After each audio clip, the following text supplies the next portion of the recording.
Social മീഡിയയിലെ താരം Sasha Prasad ഒരു മലയാളിയാണോ? സത്യാവസ്ഥ അറിയാം. ഇൻസ്റ്റഗ്രാം റീലുകളിലും മറ്റും നിറഞ്ഞു നിൽക്കുന്ന യുവസുന്ദരി സാഷ പ്രസാദ് ഒരു മലയാളിയല്ല. പലരും സാഷയെ മലയാളിയായി തെറ്റിദ്ധരിക്കുന്നത് അവരുടെ പേരിലും രൂപത്തിലും പ്രത്യേകിച്ച് വസ്ത്രധാരണ രീതിയിലുമുള്ള സാമ്യം കാരണമാണ്. സാഷയുടെ യഥാർത്ഥ വേരുകൾ ഫിജിയിൽ നിന്നാണ്. 2004 ഫിജിയിലെ സുവയിലാണ് ജനനം. സാഷ ഒരു ഇന്തോ ഫിജിയൻ പൈതൃകത്തിൻ്റെ ഉടമയാണ്.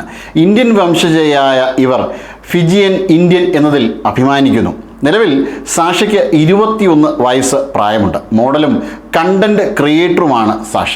2024 സാഷ പ്രസാദ് ഔദ്യോഗികമായി ഒരു മോഡലായും ഡിജിറ്റൽ കണ്ടന്റ് സൃഷ്ടാവായും പ്രൊഫഷണൽ കരിയറിലേക്ക് പ്രവേശിക്കുന്നത്. ഇന്റർനെറ്റ് ലോകത്ത് തനിക്ക് സ്വാഭാവികമായ സ്വാധീനം ഉപയോഗിച്ച് ഷോർട്ട് ഫോം ഡിജിറ്റൽ ഉള്ളടക്കങ്ങളിലൂടെയും ഇൻസ്റ്റഗ്രാം റീലുകളിലൂടെയും അവർ പെട്ടെന്ന് ജനപ്രിയയായി. ഊർജ്ജസ്വലമായ ഫാഷൻ ശൈലിയാണ് സാഷയെ വേറിട്ട് നിർത്തുന്നത്. പ്രത്യേകിച്ച് സാരിയിൽ നിന്ന് പ്രചോദനം ഉൾക്കൊണ്ട വസ്ത്രങ്ങൾ. മൈക്ക് വില്യംസ് പോലുള്ള പ്രശസ്തരായ കണ്ടന്റ് ക്രിയേറ്ററുമായി സഹകരിച്ചത് അവരുടെ ജനപ്രീതി വർദ്ധിപ്പിക്കാൻ സഹായിച്ചു.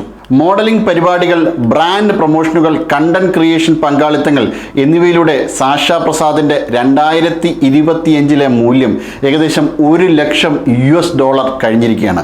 മലയാളി അല്ലെങ്കിലും ഇന്ത്യൻ വംശജയായ സാഷ പ്രസാദ് തൻ്റെ കഠിനാധ്വാനത്തിലൂടെ സോഷ്യൽ മീഡിയയിൽ ഒരു തരംഗമാണ് സൃഷ്ടിച്ചിരിക്കുന്നത്. നേരിന്റെ വാർത്തകൾ നിങ്ങളുടെ വിരൽത്തുമ്പിലെത്താനായി സാഗ് ന്യൂസ് ചാനൽ സബ്സ്ക്രൈബ് ചെയ്തും ഷെയർ ചെയ്തും ഒരു ശരിയായ മാധ്യമ നിലപാടിനൊപ്പം നിൽക്കാൻ ഞങ്ങൾ നിങ്ങളെ ക്ഷണിക്കുന്നു.